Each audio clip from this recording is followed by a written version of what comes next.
Hello, in Malta. We're going to discuss two carvings. These are wooden carvings. They're solid wood. They're not plaster. They're not resin. They're not composite. They're not paper mache. This is a pitfall with people buying carved saints. There is an awful lot of 20th century fake carvings. Some are a metre high and are still plaster or composite. Some of the small ones are resin. You can buy resin carved saints in plastic resin oak, and the grain is shown in the resin casting, and on the reverse fake carving marks can be shown, and it is extremely difficult if you're looking quickly at these items to determine which are plaster or resin or real wood. So you have to be very careful. So what we have here are two saints, and the thing about these two saints is they are opposing. It's an opposing pair. Now on this occasion, you'll notice that the saints are different heights, and what that betrays is that you've got two saints which have been picked out at random from a selection or battery of saints. So if you go to Lourdes or Rome or Naples, you will find shops selling touristic items. If it is a Camino, C-A-M-I-N-O, a Camino town, for example, the Camino to Compostela de Santiago in Spain, there is a whole industry surrounding touristic mementos for these Catholic places, and you will find in these shops a choice of saints. So there might be 30 saints, and on this occasion someone or other has bought St.Peter, the keys to heaven, keys to the gates of heaven with the Bible, and they've bought, I think, a Saint Joseph with a staff of lilies. I think it is, I'm not sure. That's perhaps broken off, the staff of lilies. He has a peg in his head, a missing peg in his head, and he also would have had a sunburst. The sunburst is basic cut softwood. The thing about these statues is they're trying to be medieval, and the faces unusually look early. They look 18th century. The skin is quite dark. The coiled hair looks authentic. But I think when it comes to it, these are going to be 1850.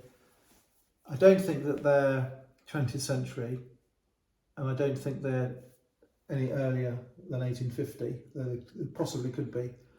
The hooks on the back are probably added, but the profile means these could have been hung on a wall, or they could have been bought by someone with a narrow mantelpiece or shelf, and they could have been stuck on a narrow mantelpiece. You'll notice clock sets often have flat backs and can take a narrow mantelpiece, or be taken by a narrow mantelpiece. You'll notice English statuary figures are narrow in profile. Again, they can go on a mantelpiece. So the person who made these is thinking, let's make it the size and shape that will sell. A church would have those made bigger.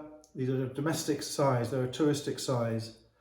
I think it's a step above a Camino because it's not a particularly portable size, and they are brittle in essence and easy to damage. I think they would have been bought by a pious visitor to a historical Catholic site in the 19th century.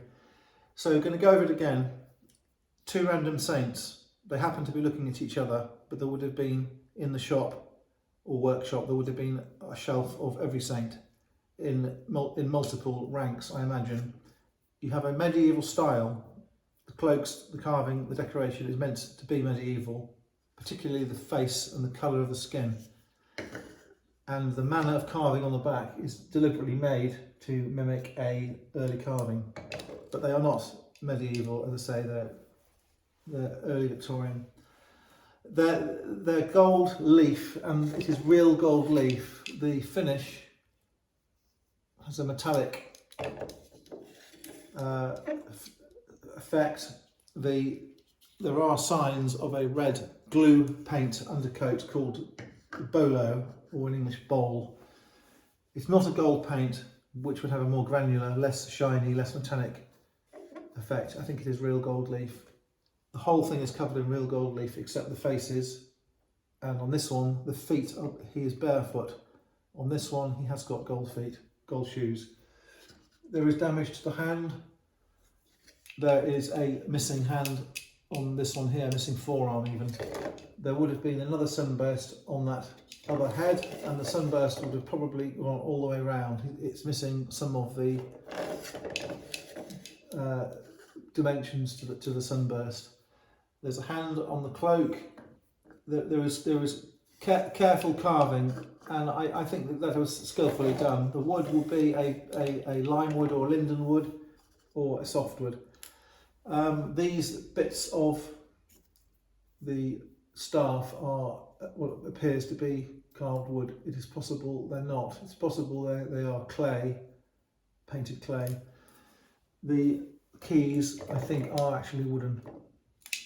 So they are of interest, and they're scarce. They were not scarce when they were sold originally, and you can still buy these now. You can buy modern versions online or in these shops, in these holy places. But to buy two mid-19th century versions of these saints in gold leaf, you're starting to find a limited supply. And if you were to I'll talk about England. If you count how many of those are for sale in England every year, you're in the hundreds, not in the thousands.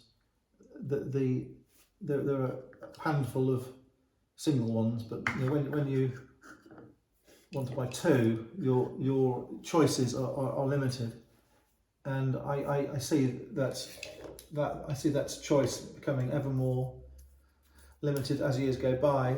These are, despite the fact they have a very ordinary pedigree and that they were semi-touristic in nature when they were made, but because they have become rare and because there is a large demand for old, real ones, old versions of these carved wooden items, the collectors don't want plaster or resin, obviously, they don't want paper mache.